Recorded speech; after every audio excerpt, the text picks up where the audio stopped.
Happy Sunday. Sup? Week 1 of 20. Back into training for the Daytona 100. As you can see, I got a selfie stick. Better content. I don't know. I'm that guy now. So this week I started my training plan, and it's a structured running schedule. If you're new to hearing me talk about it, it's a 20-week plan, and every day there's a certain allotted mileage that I need to run, and sometimes a certain kind of mileage. Like this week, it's funny to say, one of the workouts is called a fartlek. I think it's Swedish, but it translates to speed play. So what I do is run at my casual pace, and then every mile on the mile, I'll pick up the pace to like my 5K or 10K running pace. So speed it up pretty good for like, I don't know, 0.2 of a mile or 1/4 of a mile, and then slow back down to my regular pace. And what that is supposed to do is help me, like if I come across hills during a race, or if I need to pass somebody, if it's like a narrow trail, that's an issue on trail races. And also just to build up some strength in my legs, because running all the time at the same pace, it's kind of monotonous. But when you change the pace, you work different muscle groups and you work them at different intensities. So that's what that does. Another workout is hills. Pretty self-explanatory. There's a really good hill a mile from my apartment, so I'll run a mile warm up there, and then it's like half a mile from one stoplight to the next, and I'll just run back and forth between the stoplights up and down this hill, and then run a mile cool down on the way back. And the third type of workout I do is called a tempo, which is a steady pace the whole way, but instead of my relaxed sustainability pace, my brain stops working when my legs are working. That's why I don't do math on the weekends. So tempo, instead of going my casual pace, is running anywhere from like a half marathon, 13.1 miles, to like 18 miles at the pace that I would try and race a 10K. So it's very tiring. There's only a few of those sprinkled out throughout the workout plan, because they're very intense, and it's usually followed by a rest day. But those are in there too. The rest of them are just, run your miles, get them done. And this week, the total mileage, it's a relatively short week as the program is concerned. It's 56 total miles. I did a couple days at 6 miles, a couple days at 4 miles. One of them was 4 in the morning and 4 at night, so that was an 8-mile day. And then this weekend is a relatively short weekend. Usually the weekends, that's when I do my long runs. So the program called for 17 miles yesterday and 9 miles today. I'll get back to that in a second, but my goal for this race, and I'm setting my goals early in the program, I'm not just logging miles, I'm training with a purpose here. I want to get faster. If I want to qualify for some of these bucket list races that I want to do, I have to be faster. I can't just survive through a 100-mile ultra. I have to be proficient at it. The first one I did, I just survived, and it was 31 hours. The second one, last year, I trained with a good purpose and I was very determined and I did a good job and I got it down to 27 hours. So this year I'm going to try and improve again upon that and hit that 24 hour mark. That's kind of like a benchmark for a good 100-mile ultra. Like for a marathon, a good benchmark time is like 4 hours, unless you're like a serious hardcore athlete. You know, a 4 hour or 3.5 hour marathon is a very good benchmark. That's when you can say, like, I'm good at it. So that's what I want to get to with this 100-miler, the Daytona 100 in December. I want to get to 24 hours or less. Eventually, I'll have to get down to 20 hours to qualify for the Spartathlon. And I can talk about that in a different video just because that's a fun story to tell. And that's a big bucket list item for me. But that's a big race, very hard.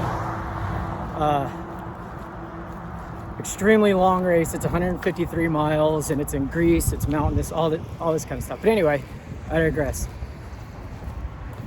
I want to eventually get to 20 hours so I can qualify for that. But this year, my goal is to hit 24 hours. So I got to get faster at what I do.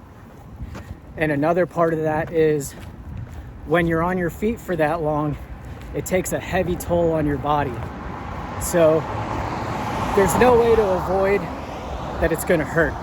It's going to hurt like hell no matter what. So instead of hurting like hell because I'm on my feet for way too long, I'm going to try and pick up the pace, get stronger, get lighter, get quicker, and be able to get through the race and push through it and be done with it sooner and meet that goal. So, circling back to my point, actually, hang on, I got to cross the road.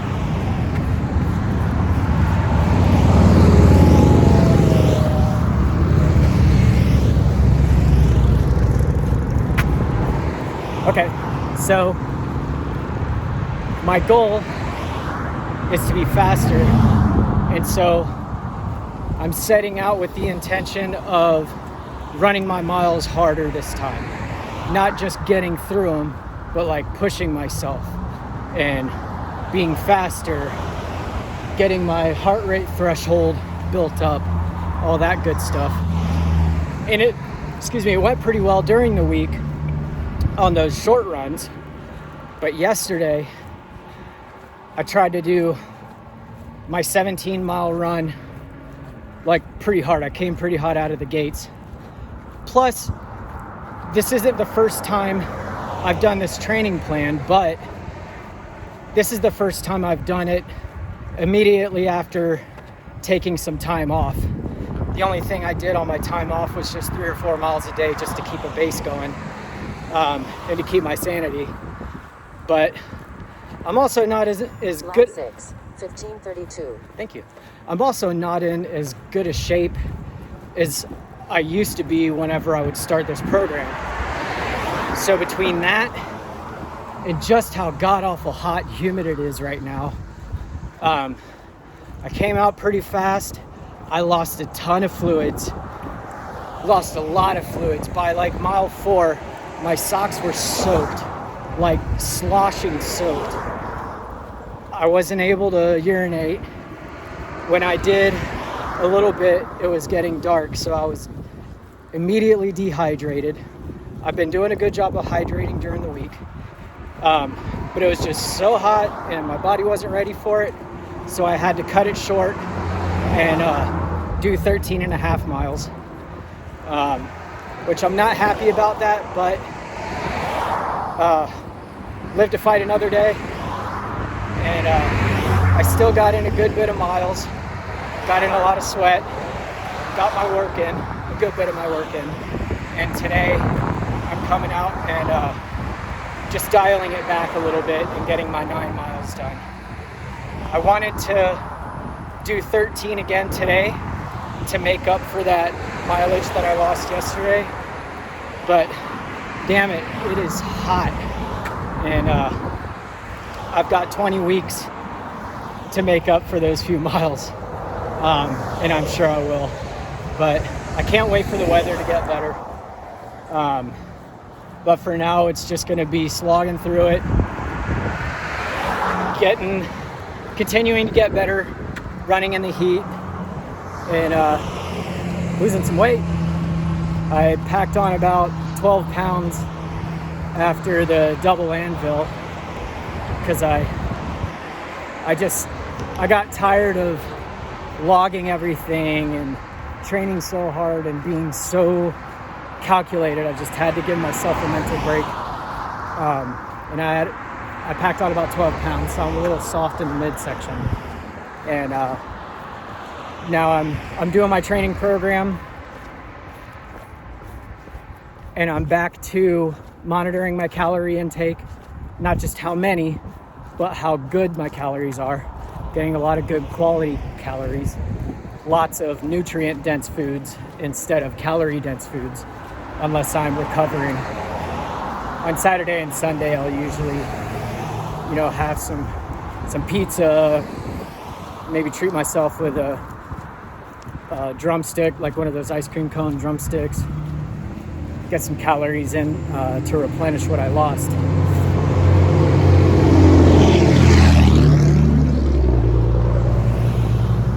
Loud trucks. So yeah, I'm on my way back. I'm at mile 6, just walking while I talk. Once I put this away, I'll get back to a nice slow jog and do my 9-mile cool down for the week. And tomorrow, Monday is always a day off. That'll be my rest and recovery day. And I used to train and do something on Mondays because I felt like I was wasting time. But after my whole experience with the Cross Florida run this year, I learned the value of recovery, and I'm gonna take my Mondays seriously. Maybe do some yoga, some good stretches, something like that, but not exert myself. I gotta let my muscles repair after I break them down.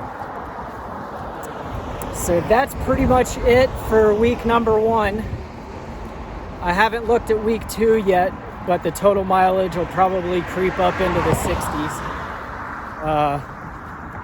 It ramps up, then goes down a little, then ramps up some more, and goes down, and then ramps up big time before the cool down, before the race. So it goes in cycles. And at the bottom of the cycle, it's around, like this week, 56 or 60 miles total for a short week. In the bigger weeks, they get up into, I think one gets to 78 or 80 miles in a week. It gets pretty intense, but hopefully it'll cool down a little bit by then. And hopefully I'll be a couple pounds lighter. That makes a whole lot of difference. I can feel it. But I'm not gonna worry about this week. I'm gonna keep doing the intense workouts during the week and focus on consistency and long distances on the weekend instead of trying to rhino charge my way through it. I'm just gonna follow the program, trust the process, and let the miles and let the improvements come to me instead of trying to force it.